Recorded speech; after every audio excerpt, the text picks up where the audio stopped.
Hello दोस्तों, आप सभी का स्वागत है हमारे YouTube channel the crazy board पर। दोस्तों, आज हम इस वीडियो में प्रश्नावली 7.3 के प्रश्न संख्या 1 के इस दूसरे नंबर प्रश्न को हल करेंगे। तो दोस्तों, ये प्रश्न क्या है? प्रश्न है, उस त्रिभुज का क्षेत्रफल ज्ञात कीजिए जिसके शीर्ष हैं।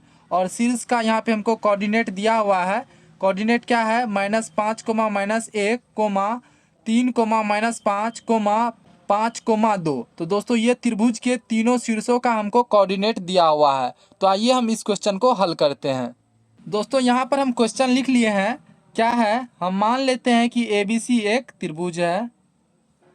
ए बी सी एक त्रिभुज है जिसमें ए बिंदु का कोऑर्डिनेट हम मान लेते हैं -5, -1 है। -5, -1 है। और बी बिंदु के कोऑर्डिनेट को मान लेते हैं 3, -5 है। और सी बिंदु के कोऑर्डिनेट को मान लेते हैं 5, 2 है। 5, 2 है। तो यहाँ पे हम लिखेंगे, माना कि, पहले लिख देते हैं हल, उनके बाद लिखेंगे माना कि ए बी सी एक त्रिभुज है।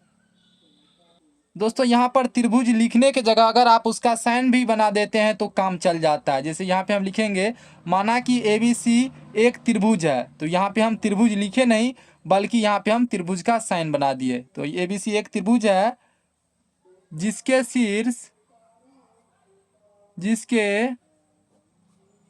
शीर्ष क्रमशः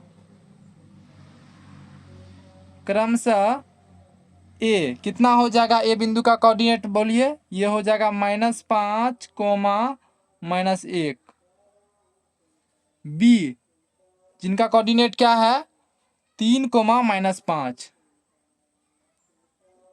और सी जिनका कोऑर्डिनेट क्या है? 5, 2 है। तो यहां से हम लिखेंगे, सूत्र से त्रिभुज का क्षेत्रफल बराबर क्या हो जाएगा? 1/2 into x1 into y2 minus y3 plus x2 into y3 minus y1 plus x3 into y1 minus y2।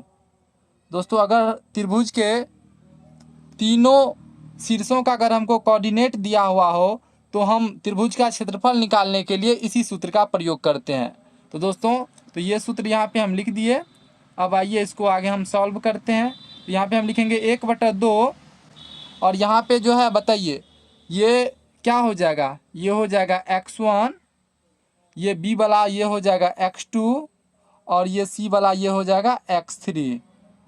और ये क्या हो जाएगा दोस्तों? तो ये हो जाएगा y1, बी वाला हो जाएगा ये y2, और ये 2 क्या हो जाएगा? y3। तो यहाँ से बताइए x1 की जगह हम क्या ले लेंगे? तो x1 की जगह हम लेंगे -5। तो यहाँ पे हम लिखेंगे -5 इंटू y2 कितना है? तो y2 है यहाँ पे -5। तो यहाँ पे हम लिखेंगे -5, उसके बाद माइनस फार्मूला से, और y3 कितना है? तो y3 है 2।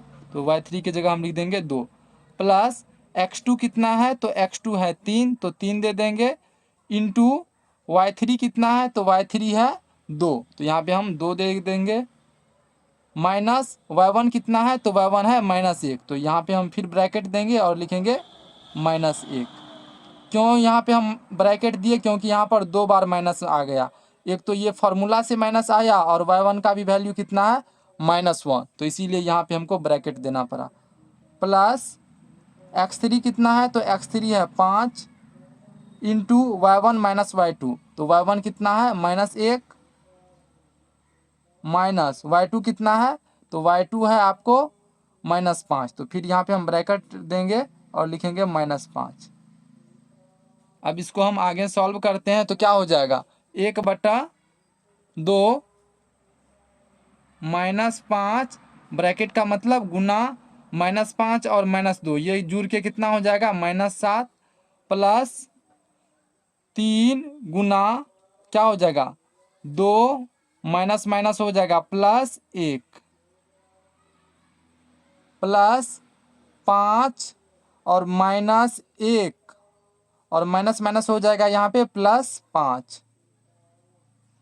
तो यहाँ पे इसको आगे सॉल्व कीजिए 1/2, फिर यहाँ पे माइनस गुना माइनस, तो ये क्या हो जाएगा दोस्तों, तो ये हो जाएगा प्लस और 5 सत्ता 35, तो यहाँ पे हो जाएगा 35 प्लस 3 गुना 2 1 3, तो यहाँ पे लिखेंगे 3 प्लस 5 और यहाँ पर देखिए -1 है और +5 है, तो 5 में से अगर 1 माइनस कर देंगे तो ये क्या हो जाएगा दोस्तों, तो ये हो जाएगा 4, तो यहाँ पे हम देंगे गुना 4। तो यहाँ पे क्या हो जाएगा 1/2 इंटू 35 प्लस 9 प्लस 5 के 20,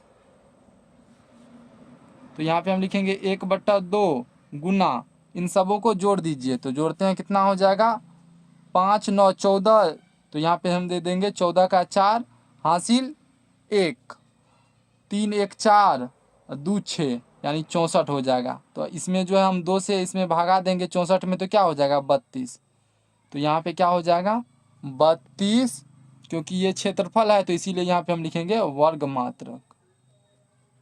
तो दोस्तों यही इसका आंसर हो जाएगा। तो हमको उम्मीद है कि आपको ये क्वेश्चन अच्छे से समझ में आ गया होगा।